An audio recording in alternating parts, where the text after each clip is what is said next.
उच्चतम न्यायालय, सर्वोच्च न्यायालय, जो भी आप पढ़ते हो, इन सभी को जानना चाहिए। बहुत इंपॉर्टेंट है ये। लास्ट में जो हम बताने वाले हैं, मतलब समझ लो गोल्डन वीडियो आने वाली है, यानी आने वाले 10 से 20 मिनट की और क्लास है, जिसमें क्या है, आपको उच्च न्यायालय, उच्चतम न्यायालय जो भी पद्धति है वो सभी आपको जाननी पड़ेगी। ठीक है, चलिए। तो नगर पालिका, यानी यहां पर हम जानेंगे नगर पालिका से संबंधित पॉइंट जो बहुत इंपॉर्टेंट है। जिस तरीके से हमने ग्राम पंचायत का संगठन देखा, उस तरीके से मात्र एक स्लाइड, फिर हम चलेंगे उच्च न्यायालय पर। ठीक है ना।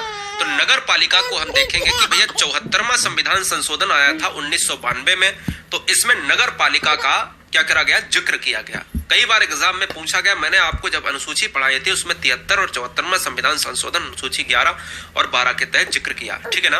और आगे अभी संशोधन कुछ बताएंगे जो याद रखना है वीडियो के लास्ट एंड पर, यानी हम 4 से 5 स्लाइड के बाद हम कुछ मैंने क्या लिए हैं, प्रमुख संविधान संशोधन जो आपको याद रखने होंगे, वो आपको याद कर लेने हैं, एग्जाम क्लियर हो जाएगा।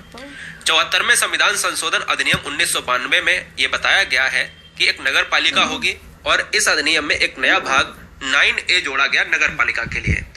अनुच्छेद 243 के अंतर्गत यही सम्मिलित किया गया है, ये आपको याद रखना है। जिस तरीके से मैंने आपको यहाँ पर बताया है कि देखिए, ग्राम पंचायत के तौर तरीकों में क्या है, ग्राम पंचायत के तौर तरीकों में 243 अनुच्छेद के तहत भाग 9 था, ऐसे ही 243 के तहत क्या है, आपका भाग 9A है।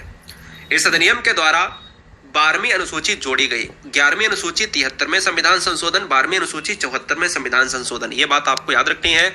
और इसके अंतर्गत जो 18 कार्यकारी जो विषय वस्तु है उसको शामिल किया गया। इतना इंपॉर्टेंट नहीं है, लेकिन ये आपको याद रखना है कि 74वां संविधान संशोधन नगर पालिका से है, अनुसूची 12वीं है, 73वां 11वीं अनुसूची है और ग्राम पंचायत से है। नगर पंचायत वह क्षेत्र है जो ग्रामीण क्षेत्र से शहरी क्षेत्र में परिवर्तित हो रहे हैं। नगर पालिका वह क्षेत्र है जो छोटे शहरी क्षेत्र हैं, और नगर निगम वो क्षेत्र है जो बड़े शहरी क्षेत्र है। ये भी 3 स्तरीय चीजों पर बटे हुए हैं। ठीक है ना। एक बार स्क्रीनशॉट ले लो, यहाँ से एक क्वेश्चन बनता है। ठीक है, चलिए। कोई दिक्कत हो, कोई डाउट हो, नीचे कमेंट जरूर करिएगा।